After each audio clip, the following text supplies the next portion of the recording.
You are most welcome. आपका बहुत बहुत स्वागत है इस कहानी में। आज की कहानी कुछ इमोशनल कहानी है। यह कहानी एक पिता और बेटे की कहानी है। इस कहानी का शीर्षक है जब एक पिता ने भेजी फ्रेंड रिक्वेस्ट। एक पिता की यह इमोशनल कहानी आपका दिल छू जाएगी। यह कहानी है द्वारका प्रसाद नामक एक व्यक्ति की जो रिटायर्ड हो गए थे और कुछ साल पहले उनकी पत्नी का बीमारी के कारण निधन हो गया था। घर में वे और उनका बेटा मोहन रहता था। मोहन एक अच्छी कंपनी में जॉब करता था। द्वारका प्रसाद जी अपने आप को बहुत अकेला महसूस करते थे। उनकी ये अकेलेपन की फीलिंग ऐसे ही नहीं थी। वो दिन भर घर अकेले रहते थे और जब शाम को बेटा काम से वापस आता तब लैपटॉप और मोबाइल में लगा रहता। द्वारका प्रसाद जी उससे बात करने के लिए, अपना मन हल्का करने के लिए तरस जाते थे। ऐसा काफ़ी लंबे समय तक चलता रहा। द्वारका प्रसाद जी ने सोचा कि अब उन्हें ही कुछ करना पड़ेगा। उनके पास एक सिंपल कीपैड वाला फ़ोन था, इसीलिए उन्होंने अब एक नया एंड्रॉयड मोबाइल फ़ोन ले लिया, जिसे स्मार्टफ़ोन भी कहा जाता है।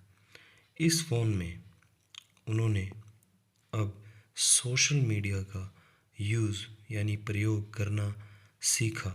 वह उन्होंने धीरे धीरे सीखा। शाम को जब उनका बेटा काम से घर आया तो उन्होंने उससे कहा, बेटा मुझे ज़रा सोशल मीडिया कैसे इस्तेमाल करते हैं सिखा दोगे?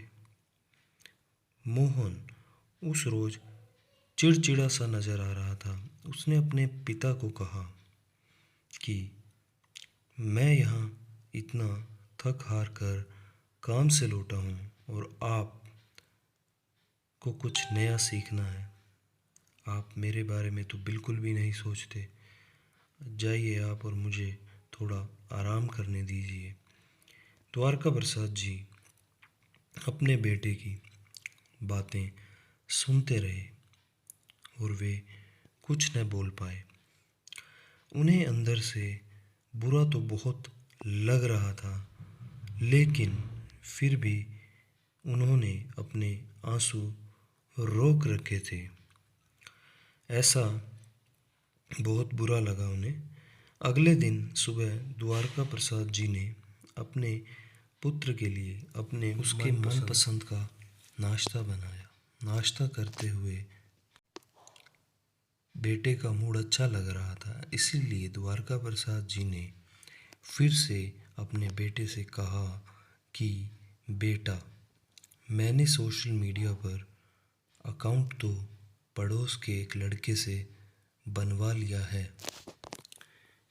अब तू मुझे बता दे कि इस सोशल मीडिया साइट पर पोस्ट कैसे करते हैं। अपने पिता की बातें सुनकर इस बार मोहन ज़ोर ज़ोर से हंसने लगा और कहने लगा, क्या पिताजी, आप भी इस उम्र में कहाँ सोशल मीडिया के चक्कर में पड़ रहे हो। आपको धार्मिक किताबें पढ़नी चाहिए। आप जाइए धार्मिक किताबें पढ़ें, भगवान का नाम लो। इतना कहकर मोहन ने अपना नाश्ता ख़त्म किया और वह अपने काम के लिए निकल गया। द्वारका प्रसाद जी ने उसके बाद भी एक दो बार अपने बेटे से सोशल मीडिया सिखाने के लिए कहा, लेकिन उसने अपने पिताजी की बात पर ध्यान नहीं दिया। एक दिन रात को मोहन पानी पीने के लिए उठा तो उसने देखा कि उसके पिताजी के कमरे की लाइट जग रही है। उसे थोड़ी चिंता हुई, इसीलिए उसने खिड़की से झांक कर देखा तो उसके पिताजी मोबाइल पर सोशल मीडिया पर कुछ पोस्ट कर रहे थे। वह वहाँ से अपने कमरे में चला गया और जाकर सो गया। मोहन सुबह जब नींद से जागा और उसने अपना सोशल मीडिया अकाउंट चेक किया तो उस सोशल मीडिया अकाउंट पर उसके पिताजी की फ्रेंड रिक्वेस्ट आई हुई थी। उस पर उसके पिताजी ने जो फ्रेंड रिक्वेस्ट भेजी थी उसे वहाँ पर दिखी।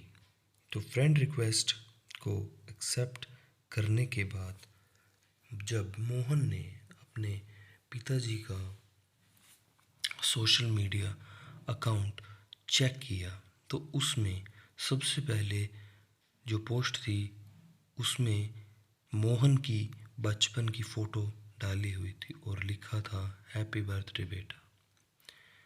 मोहन को अब रियलाइज़ हुआ यानी अनुभव हुआ कि क्यों उसके पिताजी सोशल मीडिया सीखने के लिए उसके पीछे पड़े हुए थे और क्यों यह उनके लिए इतना ज़्यादा इम्पोर्टेंट यानी महत्वपूर्ण था।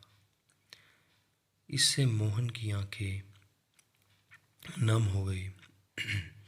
वो सीधा अपने पिताजी के कमरे में गया और उनके गले लगकर उनसे माफ़ी मांगने लगा। तो यह थी कहानी। तो दोस्तों, हम उन चीज़ों को ज़्यादा महत्व देते हैं जो कीमती हैं, जो हमें कीमती दिखती हैं, लेकिन अमूल्य चीज़ों को अनदेखा कर देते हैं। माँ बाप और बाकी रिश्ते, इनको कोई भी कितनी भी कीमत देकर नहीं खरीद सकता। इनकी वैल्यू करना शुरू करो। धन्यवाद।